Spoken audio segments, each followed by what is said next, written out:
Hi, everyone, and thank you so much for joining us to our podcast on the spot. We've just started, so please be kind because we're not podcasters, but we are excited to be here. We believe there are so many topics that are so pertinent for people out there in terms of property, and we love to bring you answers to your questions. And we have quite a lot of questions today.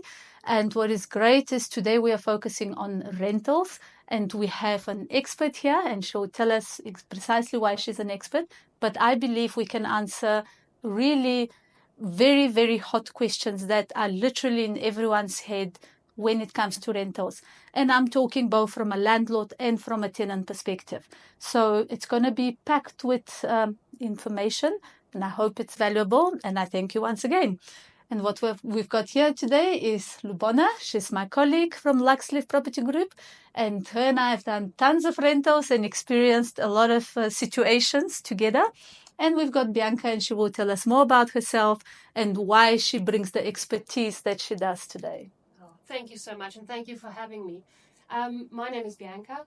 I work for a property law firm called SSLR, and I'm excited to share this journey with LuxLive, and hopefully we can answer some of your burning questions today. I'm sure you can because we've worked with you and you've got all the answers. Yes, and she's very excellent. So hopefully this podcast will be informative to you. Thanks for tuning in. Bianca, we are faced with a lot of situations because we actually have agents that just deal with first-time buyers, and most first-time buyers and investors. We have a lot of investors, so you find that we have a lot of properties that have tenants, and then due to circumstances, sometimes they want to let them go, and there are tenants uh, occupying the property. So I just want to find out from you: do we allow? Does the lease allow early termination when it comes to that? Because now the landlord wants to sell the property, and there's a tenant there. Maybe the lease, it's a long lease or 6 months remaining. How do you go about that? Okay. Thank you. Yeah, it's a very good question, and it does differ in terms of commercial leases and residential leases. Okay. So let's stick to the residential lease for now. If you have a look at your lease agreement, and we are the drafting attorneys for TPN lease, the residential lease. So that's where we derive our information from. So let's stick to the lease agreement for now. Okay. So if you have a lease agreement and the landlord wants to cancel the lease for whatever reason, he wants to move into the property or he wants to sell the property like you mentioned, the CPA, the Consumer Protection Act, does apply. Okay. And that does not allow for the supplier, which in this case would be the landlord, to cancel the lease agreement. However, you can contract out of that, or you can contract around that rather. Okay. So if we then have in our lease agreement, and that's as I mentioned in the TPN lease, if we have in our lease agreement a clause that allows the landlord to cancel the contract for reasons of selling or moving into the property, and the parties agree thereto, then that's perfectly fine. Okay. In terms of the tenant, he has the protection of the Consumer Protection Act to actually cancel a lease agreement with 20 business days notice to the landlord. The reason for cancelling is not as much a priority as the fact that he needs to give 20 business days. But that being said, there might be reasonable cancellation penalties involved for the tenant if he so wishes to do that. That was going to be my next question. So what I would ask is, how can you advise our viewers, the tenants, to in terms of the penalties? What penalties are incurred, and the costs? Why is it that whether they give 20 business working days, whether they give a notice, there's still penalties? Why is it like that? Because some of them come to us and we fight a lot. Trust me, we found ourselves with Marisha a lot of times. They say, no, but you did find a tenant before I moved out, so why are there still penalties? Can you just explain to the viewers for us? Yeah. Let me try and give you an answer there. So in terms, again, we're referring to the CPA, Consumer Protection Act. So in terms of the act, the party can cancel. It should never be a situation where the tenant is not allowed to cancel because of this hectic penalty or whatever the case may be. So 20 business days needs to be given, which is correct. The reasonable penalties are also found in the regulations to the Act. Okay. Now, these would include how long is the lease agreement for, how many months has the tenant been living there, so how long has been lived into the lease agreement, how likely is it for the landlord to find another tenant, and then the list is not limited to those aspects, but there are things that should be looked at in terms of reasonable penalties. And then further to that, this is also pertained in your lease agreement that you agree to early cancellation penalties, not to be a penalty to you as the consumer, Okay. but because it is regulated by the CPA. So once you have had a look at your lease agreement and what exactly is entailed there, the consumer can cancel the lease agreement, the tenant can cancel the lease agreement. The reason why penalties are applicable is because of the fact that your lease agreement is for a fixed term. So now by cancelling it early, there is a consideration of damages towards the landlord. He doesn't have that rental income anymore. He doesn't have a tenant in the property. There might be a utilities or damages charges there. So that is the reason why you are allowed to cancel, but you must bear in mind that there is a repercussion in terms of a penalty. So if, for instance, you do give the proper 20 business days notice, you will also have to look at when does this 20 business days actually lapse. So when is the last day of this 20 business days that you've given notice? Okay. If it falls into the middle of a month, Mm-hmm. then you are in all likelihood going to be liable for the remainder of the month for that property for the rent. You can't now decide now you're only going to be paying pro rata for the period that you actually live in the property. The problem is, or the reason therefore is, if you vacate by the 20th of a month, in all likelihood, for the landlord to find a tenant for the 21st of that particular month, it's going to be very difficult. Lease agreements usually work from a first of the month to the end of the month basis. And that's why you are liable, because for that period in time, the landlord won't have a tenant in that property. And that's where the damages come from. So also, if, say for instance, we use our 20 business days notice and it's the 19th of the month, if the estate agent or the agency or the landlord can't find a tenant for the next month, for the 1st of April, because of the fact that this is short early cancellation and short notice for them to find another tenant, and they've done everything in their power to try and obtain another tenant, but couldn't, that's why your lease agreement makes provision for a period reasonable penalty. It's between 1 month and 3 months. Industry standard is 2 months, but it's depending on your type of property. Again, how likely will you find another tenant?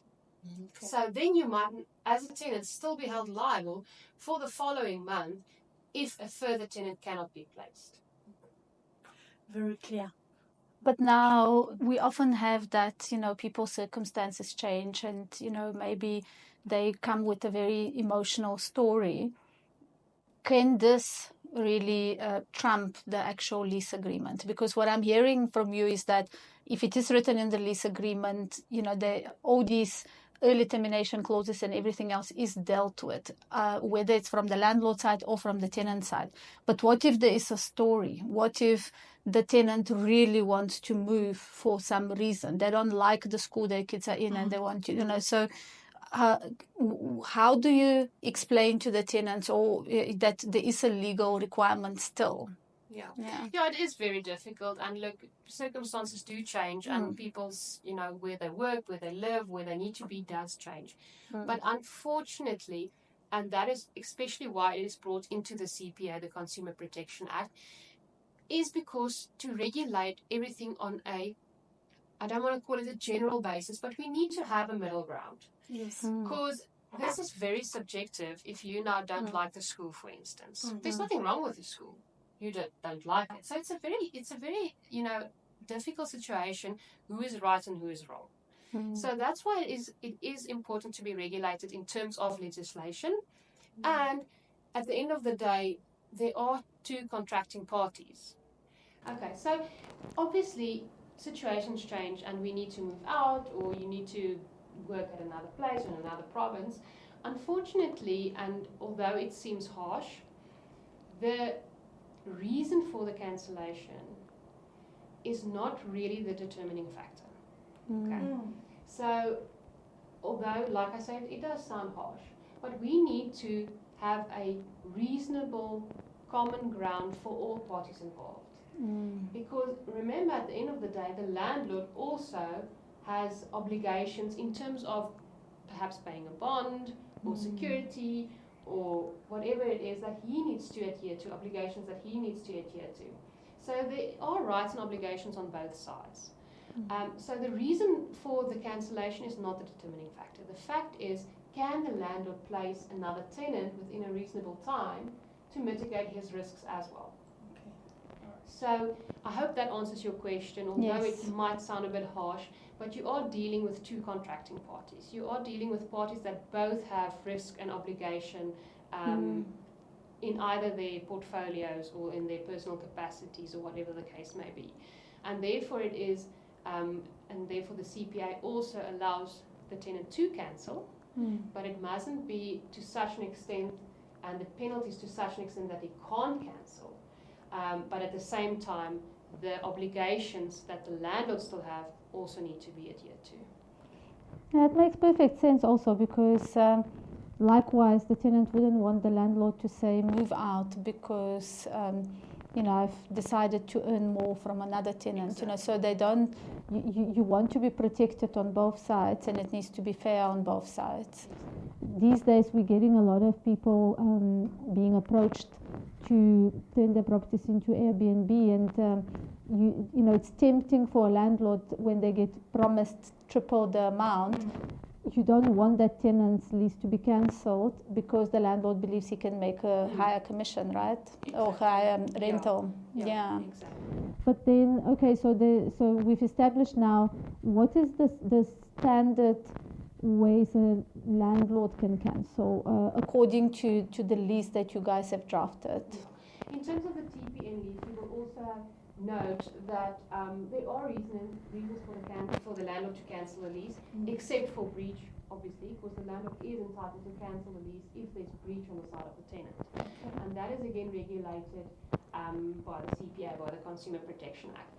But in essence, and as is drafted in our lease, there is a clause indicating that the landlord can cancel should he wish to move into the property himself or should he wish to sell the property. And this is very important because in terms of selling a property, if you do sell a property as a landlord, you can sell a property. Nothing prohibits you from selling a property. But you must keep in mind that if you do sell a property with a tenant in place, with an active lease agreement in place, your new owner or the buyer in this instance takes over that tenant as is and that lease agreement.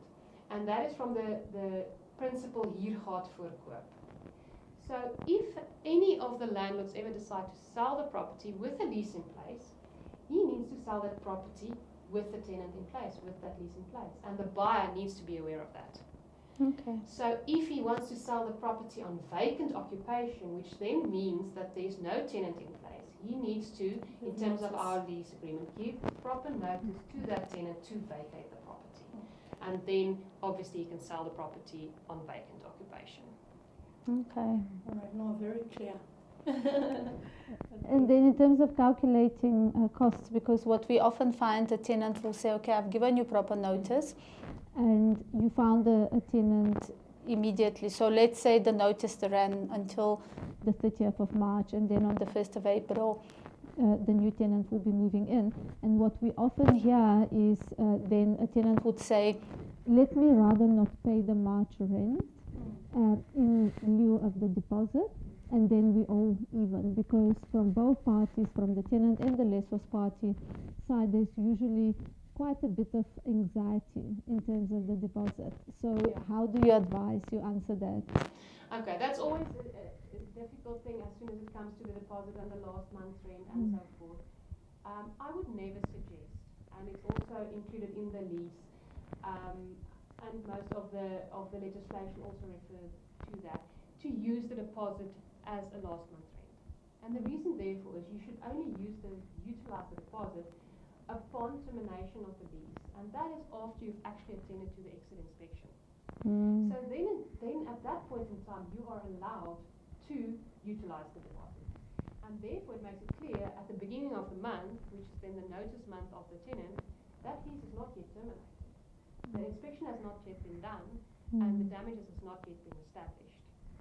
So in essence, that deposit needs to remain in that interest-bearing account with the financial institution for that period. So you can only utilize the deposit upon termination of the lease agreement when that lease actually terminates or comes to an end.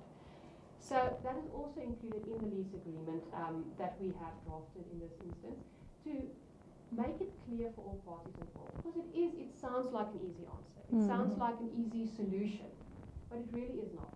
No, it isn't. Because it really puts the landlord in a position where he now needs to fight for damages or fight for a claim, and he's out of pocket at the end of the day. bills, sometimes the lease Exactly. bills. So there's a lot of things that can happen.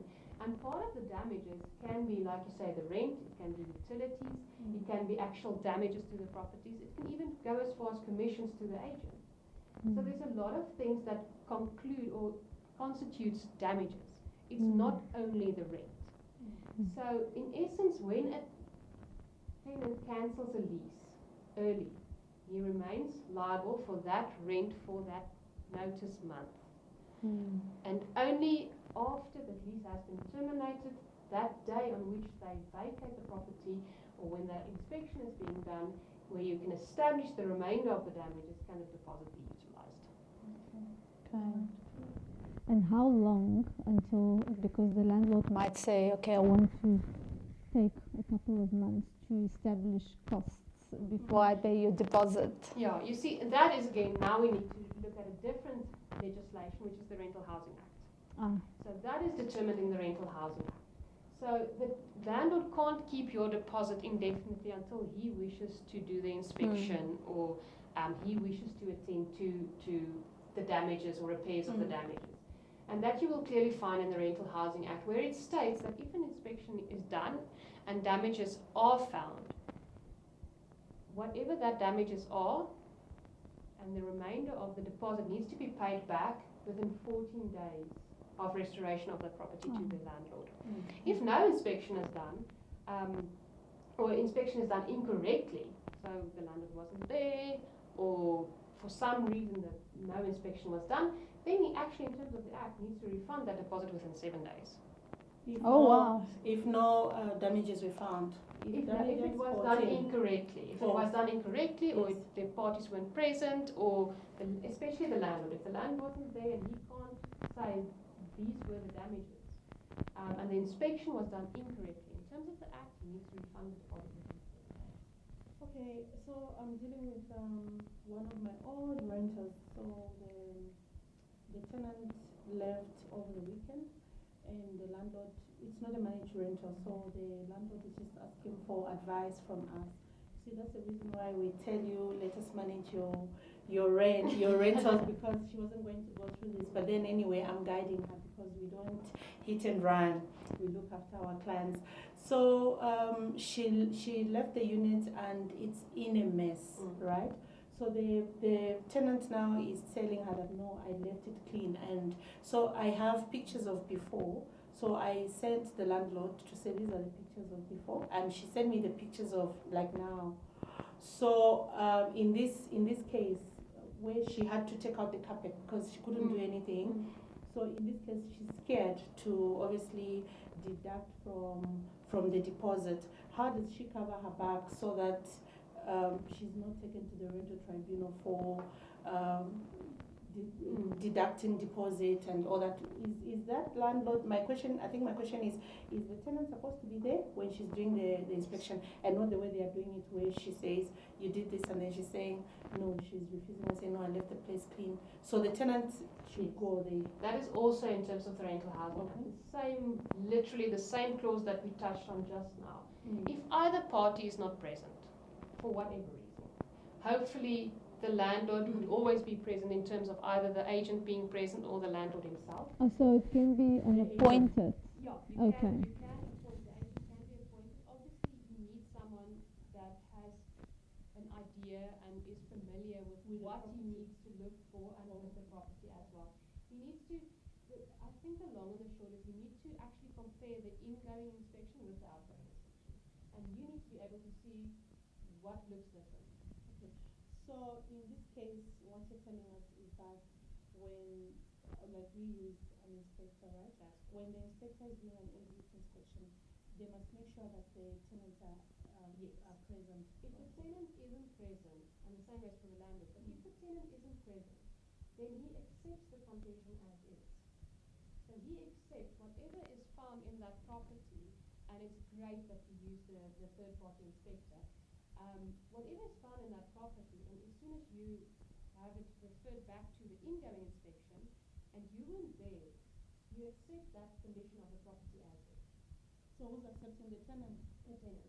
So if it's now found that the carpet is in a mess and the walls are Mm. scribbled on and whatever the case may be, if you are not there at the time of the inspection to say, listen, this didn't look like this yesterday or whatever the case may be, you accept the property as is. You accept the condition of that property. That's why it's so important for both parties to be present at these inspections. And that's also why the legislation tells you in the Rental Housing Act, tells you if either party is not present, what the repercussions are. And it's the same for the landlord. If the landlord or agent is not present and only the tenant is there, then the landlord can't dispute that the condition was any other than what the tenant found. So that's the importance for inspections in terms of the Rental Housing Act. Okay, all right. And then, okay, no, that is covered fully.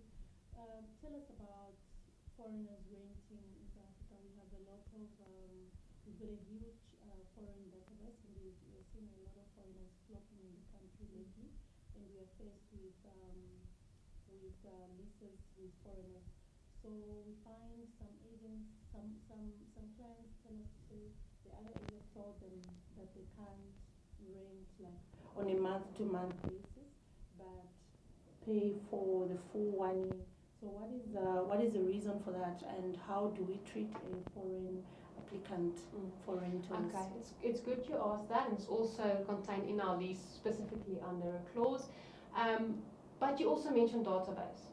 Yes. So as soon as you have a database, which would then entail you have information about this person, Yes. you either have a passport number, valid passport number, you can track his credit record or his credit profile, for instance. Okay. So that is the important part. If you cannot track anything of this person, you can still lease the property to him, but you must understand the risk.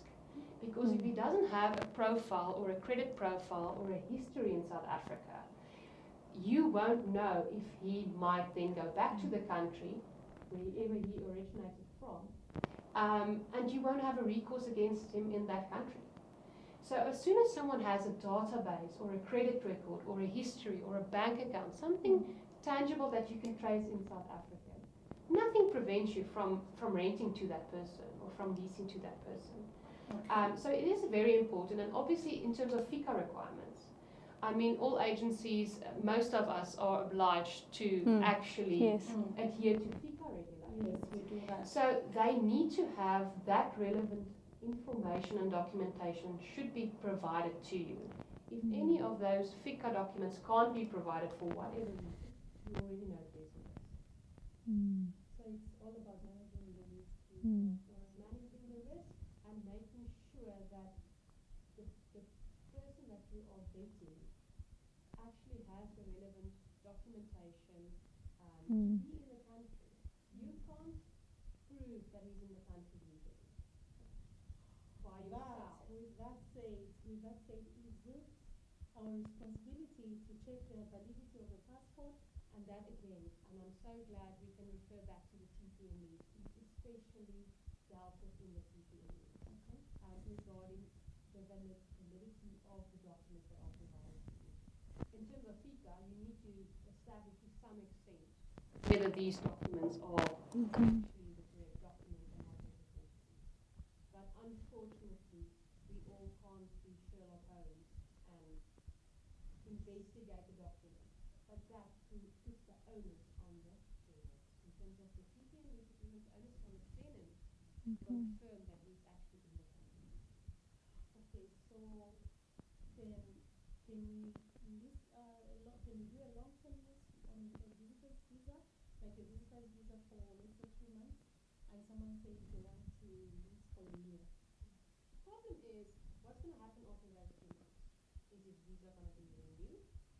Because if he does, we don't know that.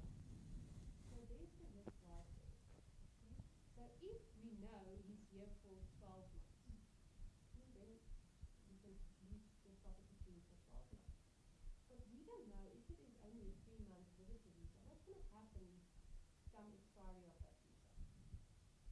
Unless they then offer to pay up front, so the landlord has peace of mind, Then he because has they that might say, but we got traveling the world and we want to have a Papa, base please. in South Africa. Yeah. So would that be That acceptable? will be different, and that obviously places the security in the hands of the landlord if he has that lease paid up front. So I just want to, for our viewers that are not familiar with what is this TPN that we keep talking about. So the TPN is a credit bureau that has established over many years, and Bianca will know better than me how many years, but they are most certainly the largest site where you can vet tenants against. And Bianca can tell us the list of sites where they draw the credit providers that they can draw credit information from. But what is more important is they're accessible to agency as well as private individuals. So one can do a pay-as-you-go basis, and they basically agencies that use them have to provide information on the tenants that they have, on their payment history. So every month we as an agency, we use the TPN system, we pay our subscription, but every month we also provide information on all the tenants that we have on our books. Did they pay rent? Did they pay on time? Did they pay within a certain time period? And did they pay the full amount? And this then builds up a rental history of each individual who rents from us. And now imagine, over and above our agency, pretty much all the agencies in South Africa, or the majority of them, use the same system. So when we're doing a vetting on a tenant, we see the history of that tenant, the real history. Because sometimes a tenant will say to you, oh, I haven't rented before. And then you do a credit check on them and via TPN, and then you actually see that they've rented in the last 5 years, and we even get the contact numbers of the agency that provided the details. And that way you can do your vetting. And your firm has done all the legal paperwork for TPN. So you're covering, okay. Yeah, we're the drafting attorneys for the residential lease, and we based the residential lease on our experience and what happened in the industry. So, there's many different types of contracts, and, many different versions of how you can draft a contract and how you can compile a contract. But the TPN residential lease is really the most conclusive one, because it actually covers everything that can go wrong and what we've experienced in the industry. And like Marisha also mentioned right now, you have a subscription that you pay for yearly, and that lease agreement is actually also kept up to date with legislation. So as soon as any of the legislation changes, the lease agreement is updated, because it also doesn't help. You sit with a wonderful lease agreement that's based on legislation that has changed over the years and it hasn't been updated. No, for sure. And that's why doing your checks and also being aware that you will be checked if you're a tenant, right?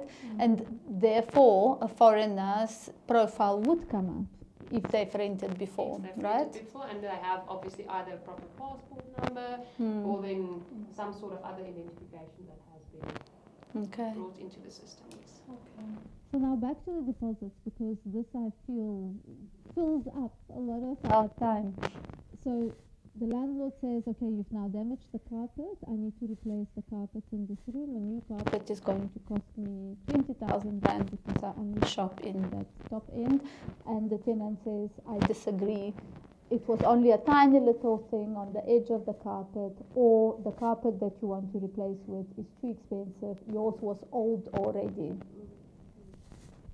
Look, there's unfortunately not a black and white answer there. So it is a grey area.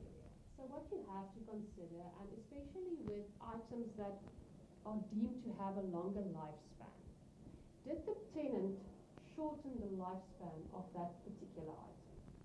So you mentioned now the carpet is very old. So, and the tenant was, say, for living there for 1 year or 2 years even. He not necessarily shortened the lifespan of that item if it had been old already. If it had been a new carpet, and he's been the first tenant in that property, Yeah. and now you need to replace the carpet, he definitely shortened the lifespan of that item. So that is the easiest way to just explain, but it can go either way. It can either go the way of the landlord or it can go the way of the tenant, depending on what happened to that item and was that lifetime shortened. And that is usually also the question with stuff like pool pumps and gate motors, stuff like that. Because they do have a certain lifetime, they do have a certain span that they should actually be able to function on properly. So again with those, did the tenant shorten the lifespan of this particular item? Or was this item already basically at the expiry date of its lifespan? Sure. And then it will depend on whether it will be the tenant's responsibility to repair or then the landlord's responsibility to replace if necessary. Okay, now you mentioned the pumps and all the, let's say, the motors of the gate and everything. In the duration of the lease, who's responsible to maintain those things when they break down? Because most of the time, we do have, by the way, by the help of TPN, we have a document that helps us. We have a way and clear document that you will sign with your landlord, and between the landlord and the tenant, it usually guides us on who fixes what and who fixes what when it breaks down. But most of the time, you find that some landlords will refuse to repair things. So how do you then decide on who repairs what when they in the duration of the lease? Yeah, well, I'm going to refer to my not black and white answer as I did just now. Look, the easiest way, consumables are usually for the tenant's account. Because that's going to be your light fittings, the creepy hose, for instance, the one that you buy at Spar, that piece. Okay, so all of those consumables, those things that are only meant to last maybe a few months, maybe a year or two, those consumables are definitely going to be for the tenants. Okay. As soon as you deal with something that has a longer life, stoves, heaters, stuff like that, that's mostly going to be the landlord's account if that breaks down. Okay. If the tenant negligently or hopefully not by intention, breaks a stove, that's going to be his account. Then you cannot rely on this, but a stove is usually the landlord's account. If the tenant in any way shortens the life of an item that should have lasted way longer than it does, it's on the tenant's account. Yeah. But there is unfortunately not a black and white list of these items. It is addressed in the TPN lease, as you mentioned, and there are certain obligations that do rest on the tenant. But in the same breath, there are certain obligations that rest on the landlord that he is responsible for. So, but it is addressed. It should be addressed in the lease. Whichever lease you use, some of these items should be addressed. All right. No, very clear. Also, the other problem that we find with the deposits is that when the landlords keep the deposits, they don't put them in the interest-bearing account. You find most of them will tell you, no, I want to keep the deposit because I need to fix stuff in the house. So at the end of the lease, maybe the tenant stays in a property for 2 years or so, they just get their deposit without interest. Is it in the tenant's right to actually demand that the landlord puts their deposit in an interest-bearing account? Yes. Just for the knowledge of the viewers, for them to know. No, it definitely is. It definitely is, and that is also directly from the Rental Housing Act. Okay. For the period of the lease, for the period of the tenancy, that deposit, although it acts as security for the landlord, that remains the tenant's money. And he is entitled to interest on that deposit that he made or that he paid before moving in or at the time of moving in, depending.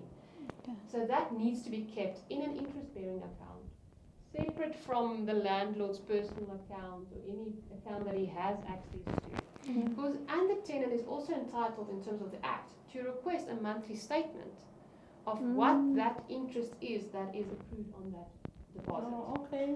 So he is entitled, in terms of the Act, to request that from the landlord, and the landlord needs to provide that. And therefore, it's very important that that deposit always be kept in an interest-bearing account with a reputable financial institution, not a personal friend that might add interest if and when he wishes to do so. So Yeah. It's not a Christmas bonus. no, it's definitely not a Christmas bonus, and the tenant is entitled to interest on that. Yeah. For those landlords that are excited to get the Bring deposit. that money. Let's keep it in the trust for you. Please to keep avoid it in the problems. trust. It's the safest place is in the trust account. Yeah. Please. So do tenants have a claim if they've stayed in a property for many, many years, 5 years, 6 years, do they actually have any claims against that property, or to say, no, reduce my rent a lot, or give me something because I've been a tenant for so long? Look, you can agree to many things. You can contract to many things. Okay. And it remains the parties who are contracting whether they are happy with the terms or not. So if it comes down to a long-term tenancy, for instance, then they can contract to a lesser rent in terms of that property. That is entirely up to the parties. So there's nothing in law or legislation that prohibits you from doing that. But there's no expectation. But there's no expectation either. No. Okay. All right, very clear. And also, Bianca, can a tenant change anything to the premises of the property? Let's say they have a pool and they've got a small child and they just feel, no, let's close this pool up. Can they do that? There, your lease agreement, again, is very, very important, and Okay. what the tenant is allowed to do and not allowed to do. Now, obviously, the landlords won't like it if tenants just do in their properties as they wish. So, have that in your lease agreement. Have in your lease agreement that the tenant is not allowed to change to the property. He's not allowed to paint the blue wall green because he doesn't like the color. He can do it, however, with consent in writing of the landlord. And say, for instance, we do have the situation with a small child and the pool. Perhaps a viable option is then to discuss it with the landlord and say, listen, we do want to put a safety net on the pool for security purposes or safety purposes, and they can agree to do that. It's also important that they decide if the landlord pays for it. Obviously, it becomes his fixture. But what happens if the tenant then pays for it? Does it become his safety net or his fixture or not? So it's also important to address those types of agreements in your lease agreement so that you don't have a dispute come the end of the lease period.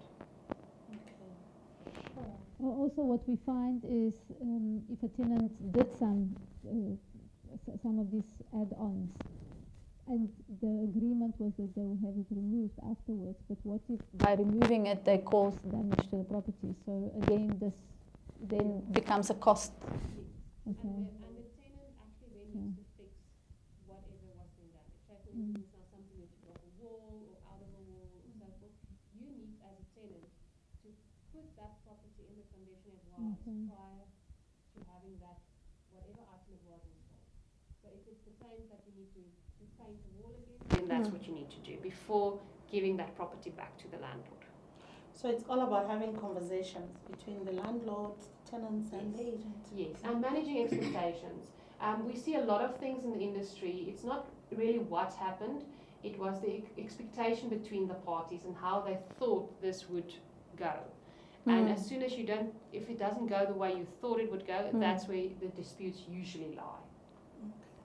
But now when you say, sometimes things go really bad and the tenant and the landlord are not talking. So the landlord feels strongly, you have damaged my leather couch. I'm going to the shops, I'm buying a leather couch. I buy a leather couch and I'm deducting the amount for the couch from the deposit. The tenant, of course, feels now the damage is minimal, I could have fixed it, but now you've gone and bought it. First of all, is there right and wrong here? And second of all, I'm leading you into what would then the next step be? Do we go to rental housing tribunal? Do we go to lawyers? We all emotional, no one wants to talk. What happens next? The golden rule is the tenant needs to look after the property and maintain the property in the condition that he got it. Okay. So that's the golden rule. But obviously, life happens and things happen. The tenant, while in his tenure in the property, has the opportunity to fix things if something goes south. If my child suddenly scribbles on the wall with a Sharpie or with a permanent marker, in my year or 12 months or 24 months in the property, I have that opportunity to fix that wall, to paint over that wall. I shouldn't be leaving those types of damage up until the end of my tenancy and then say, oh no, but I could have bought the paint for cheaper. So that's the goal. Okay. Again, there's no black and white answer to say yes, go buy a new couch, or no, don't go buy a new couch. But the tenant has the responsibility and the obligation to look after the items in the property. If it's a furnished property, for instance, and he needs to give that back, say for fair wear and tear, he needs to give that property back in the same condition. The same condition they Yes. found it. Oh, okay. So, meaning to avoid fighting with the landlord, just maintain it. Because most of the time we find when they leave the house and then we get contractors to go and fix the things, they will come back and say, no, this quotation is too high. Oh, I've got a brother, I run a construction company, I can do it. And then which side, because we are in the middle, so which side do we take? Has the landlord, or let me not say which side do we take, who has the right to choose the contractors? Can the tenant change the contractors at the end, or it's the landlord to choose their contractors? It's the landlord. It's Okay. only the landlord. The tenant is entitled to see the quotations, but he cannot comment on whether his brother can do it cheaper. Again, back to the previous point, then he should have done it while in the Before. property, Yeah. before this exit inspection. Even if he'd done it through the brother, for instance, now for our example, the landlord still has the right to say it wasn't up to standard or it wasn't done properly, so there's poor workmanship. Yes. So it still needs to be done in such a way that it doesn't cost or damage the property or the overall condition of the property. And that's also important. You can't merely just fix it and then, as a tenant, and then think, well, I fixed it, so it's done now. If it's not done properly and it's not done within qualified workmanship, the landlord still has a claim. And if he then needs to get a contractor to fix that again, it might actually be more expensive. So it's always advisable to rather use reputable service providers, landlords and tenants, and the tenant to actually keep the property in a condition and a standard, yes, that it was actually given to him in the first instance. But on the point of maintenance, what we encounter sometimes is there's maintenance issues that come along throughout the lease, and the landlord is refusing to do it. They not answering, or maybe they saying no, this quote is too high, or never being, Or if we're not managing, even worse for the tenant, because then we usually hear only when someone gives early termination notice. to say I'm terminating because The landlord has done nothing. We knew nothing about it for the period of the 6-7 months, whatever. But what happens if there are legitimate issues and the tenant is reporting them as they should under, our lease and our agreement? Let's say we as a managing company or the tenant themselves are telling the landlord, but the landlord is doing nothing about it. Is there any course of action? Yes, of course. Well, again, referring back to the lease, there are certain obligations that lie on the shoulders of the landlord. The landlord cannot, for obligations that he needs to adhere to, just not answer or not respond or, anything like that. He is bound by that contract as well. So if he is in breach by not answering, that remains breach. Yeah.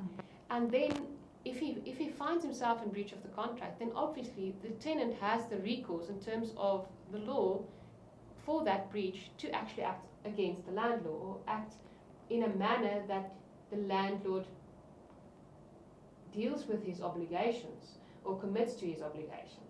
So that goes both ways. The extreme can be the tenant also terminating the lease because Putting them in breach Yeah, first. they need to Putting be, them in yes, breach first. yes. So then I write a letter to Mr. Landlord and say, your obligation is to do X, Y, and Z.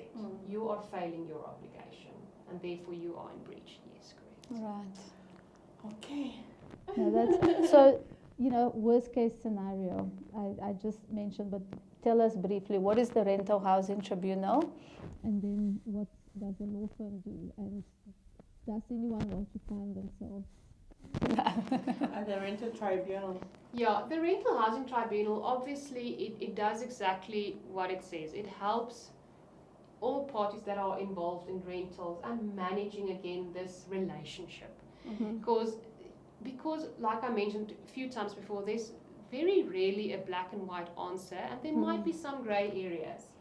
And the Rental Housing Tribunal is established to actually, determine on evidence at hand between the parties which way this argument should go. Okay.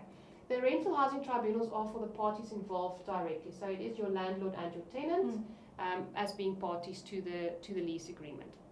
As soon as you deal with a court, that's more or less going to be your damages claims, where you actually proceed with litigation, where you can't find a middle ground in terms of who is now liable, who is responsible, who needs to pay the damages.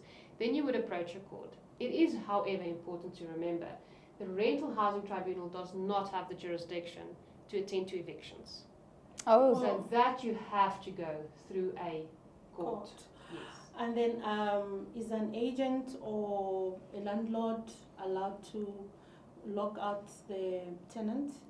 speaking of evictions, Yes, speaking of we get asked that No. question so many times. I always Yes, get scared because some landlords expect us to Yeah. just lock the door if someone is not paying, and we tell I them. get very scared as soon as someone asks me that question, because I already know where this is going.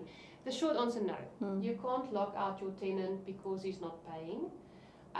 You can't change the locks or deny access or anything to that effect. Remember, there are certain procedures to follow. As soon as a tenant is in breach for whatever reason, let's call it he didn't pay his rent, he is in breach of the agreement.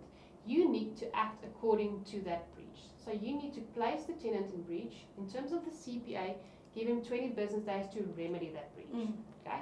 If he then does not do that, that's the point where you cancel the lease. Okay? Once the lease is cancelled and he's in illegal occupation, that's where you start with the eviction process. Unfortunately, for the period that eviction process is in place, you cannot lock out the tenant or shut off his electricity or anything to that effect. But do you carry on paying the electricity then? Because I won't shut it off, but do I, as a landlord, Need to pay. Well, that will also greatly depend on your lease agreement, whether this is now a prepaid meter or whatever the case may be, or who's responsible to pay for utilities. Usually it is the tenant that's responsible to pay for the utilities. So if the tenant doesn't pay his own utilities, Then and the municipality Okay. cuts it off, then that's on him. The rates and taxes is usually paid by the landlord, Yes. and that you should keep paying. Because remember, two wrongs doesn't make a right either. Yeah. Although we are now very frustrated with this situation, I will never advise the landlord to stop paying his rates and taxes. Yeah. And just in a common principle, that reflects on your name as a Sure. landlord. That doesn't reflect whether your property is being rented or not. It shows you are not paying your rates and taxes. So, Yeah. no. For the period of the eviction, it is unfortunate that obviously you need as landlord to keep to your obligations. And if your obligations include rates and taxes, that's the obligation you need to adhere to. You have to continue paying. Yes, agreed. Obviously, at the end of the day, should we proceed with the eviction and everything is granted, there is a damages claim in the hands of the landlord, which would include utilities not paid in terms of water or electricity or whatever other utilities that was in relevant to the property. So there remains a damages claim in the hands of the landlord. So talking of that, that's a point where the tenant is not paying, and obviously the condition is so bad on the landlord. Is the landlord allowed to enter the tenant's premises without permission? No. Again, there's a lot of legislation in place, and in terms of the Rental Housing Act, you need to have been granted reasonable access, but you need to advise the tenant, I am attending to the property with a reasonable time period. You can't tell him I'm there at midnight tonight. That's not going to be a reasonable time period. So you need to have due regard for what the legislation actually entails. And a lot of times, if you just enter the property unlawfully, even though you own it, the tenant might actually have a claim for a spoliation application where it says you are hindering my use of the property. Now again, we understand that we're sitting now with an eviction situation and so forth and so forth, but there is certain legislation in place that needs to be adhered to. So you as a landlord, if you want to do maintenance or an interim inspection, if that was agreed upon in the lease agreement, you still need to give proper notice and request reasonable access to the specific property. And I mean, I think keep going back to the lease agreement, and I think from a landlord and a tenant's point of view, keep it in writing, even though you shocked me earlier to tell me that you don't even need to have a lease in writing. Yeah, lease agreement is, and I'm going to call it unfortunately. Yeah. Lease agreement is unfortunately the one agreement between parties that doesn't have to be in writing in terms of any legislation. In terms of the Rental Housing Act, the tenant may ask for it to be reduced to writing. So, but it's not a contractual anything that the lease agreement has to be in writing. If the tenant requests it to be in writing, then obviously it needs to be reduced in writing. But just because we know how many things and how many questions we've already answered, if it is not in writing, it's very difficult to actually have a point to refer to and to say, listen, this was your obligation or this was not. So it's always better to have lease agreements and mandates in writing, although it is not a requirement in law. Oh. And I mean, it's funny, we have encountered so many issues, and you keep saying, but refer to the lease, we've covered this in the lease.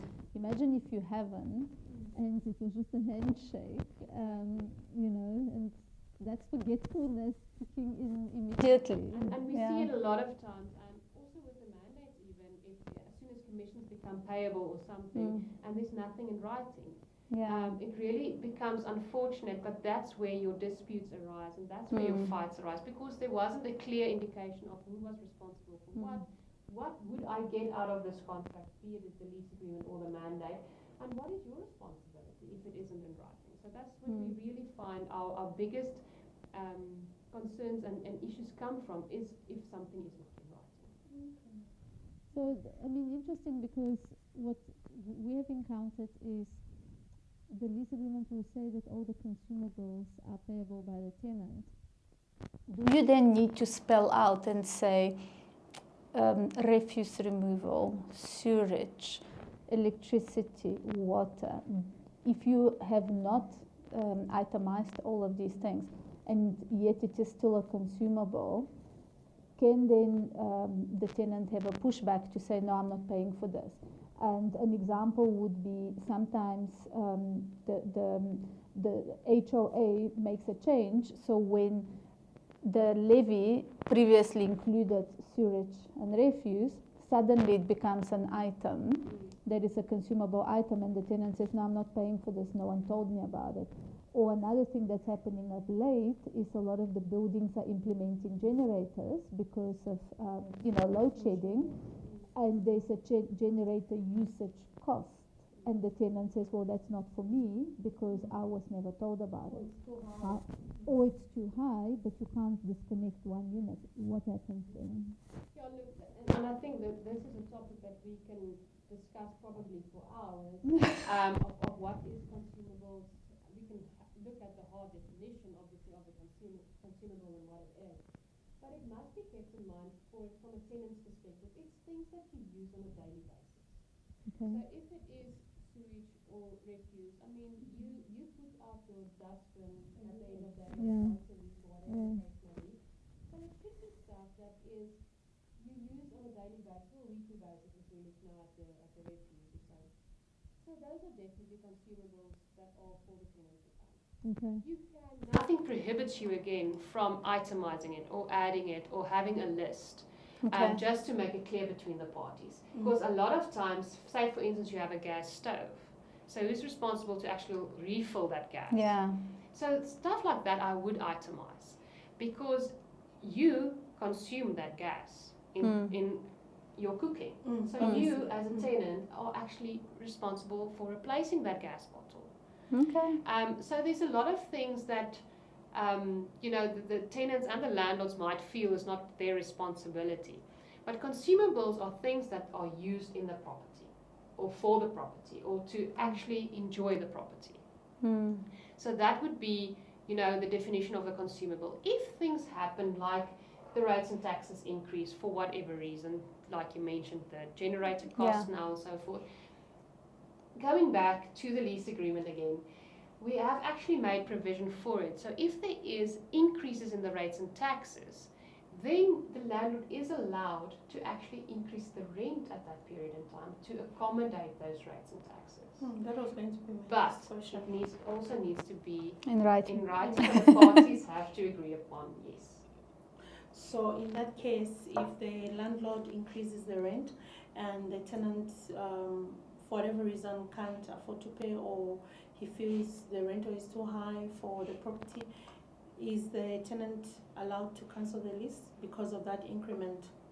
Can the tenant refuse to pay that increment? Well, he can cancel the lease in terms of the Consumer Protection Act, but then he must remember, if it's an early cancellation, then it's going to come down to our early cancellation penalties again. Okay. So if the parties have agreed upon this rental increase based on the fact that it's rates and taxes that increase, and they've agreed upon it, and the tenant refuses to pay, he's in breach of contract. Mm. So then you fall back to putting him in breach of contract in terms of a letter of demand to remedy that breach. Okay. If there was nothing specified in the lease agreement, now that's where your grey area starts again. And the expectations between the parties starts again. Okay.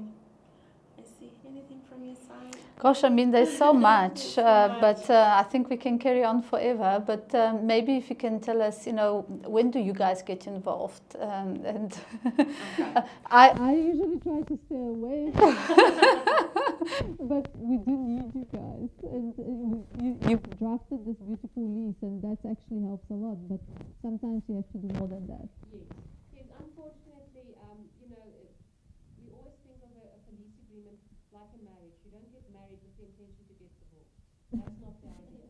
The idea is to have this lease agreement in place and the tenant in place and the landlord in place for that period of time. 12 months or the 24 months, you want this relationship to be a good one and that everybody part at the end of the lease agreement, all happy and on their merry way. Unfortunately, it doesn't always happen. So the important thing to remember is when there's any breach of a contract, although there are certain, letters that you can use and you can do from your side, to remedy or to assist the tenant to remedy that breach, there comes a time when you've done all you can. And as agents specifically, it is very difficult to get involved in between these parties because you are involved with both of them to some extent. So we always say, don't get too involved. Don't try and fight anyone's battle because that will. We do try. I know, and that does land We you. go out of our way and we get burnt anyway. It does. Doesn't always go well. Like you say, you get burnt. So there are instances. If you now realize this letter of demand I cancelled this lease. I did everything that I could as an agent or as an agency or as a landlord, but this person is now still in my property. Then obviously the next step would be to proceed with the eviction application. And like I mentioned, that is a court procedure. That is not something you can do through the rental housing tribunal as a landlord. And that is important to get the attorneys involved at that point in time. The thing that the landlord should remember is by granting the tenant leeway in the sense that I'm going to pay you next month. Unfortunately, again, back to expectations, that creates an expectation. And at the end of the day, you as a landlord, and I'm speaking now from a landlord's perspective, you as a landlord are not mitigating your risks in terms of costs and damages. And you're also not getting an income from this property. Mm. So at that point in time, and please don't by any means take the law into your own hands, but at that point in time, that is when you need to go see the attorney and have a discussion of the way forward and what would this process entail. So usually we can also assist with the letter of demand. If it is not all letters of demand are your run-of-the-mill, you're paying your rent late, there might be different letters of demand that we can definitely assist with, depending on the situation. Whether it's overcrowding, you're not allowed to overcrowd. Oh. Whether it is subletting. So there's a lot of instances that is not just a run-of-the-mill letter of demand that we keep referring to. Okay. So, you know, the rent that is paid late, that you also have access on TPN, on the network. They have certain letters that you have access to that you as an agency or as a landlord then in this instance can use. But there are certain types that you have to have the correct wording and explanation of the clause that is being breached. And that's where the attorneys come in. Okay. Well, thank you very much. And this was very insightful, and I hope it helped at least one or two of you with some of your questions. Keep them coming. If there's more, we can always bring Bianca back, and we appreciate your time. If you've stayed all the way to the end, thank you. Thank you so much for the opportunity and having me. Thank you so much. Thank you, Bianca, for your time. And yeah, keep them coming. We'll get Bianca to answer all the questions. And thank you for subscribing and liking. Bye-bye.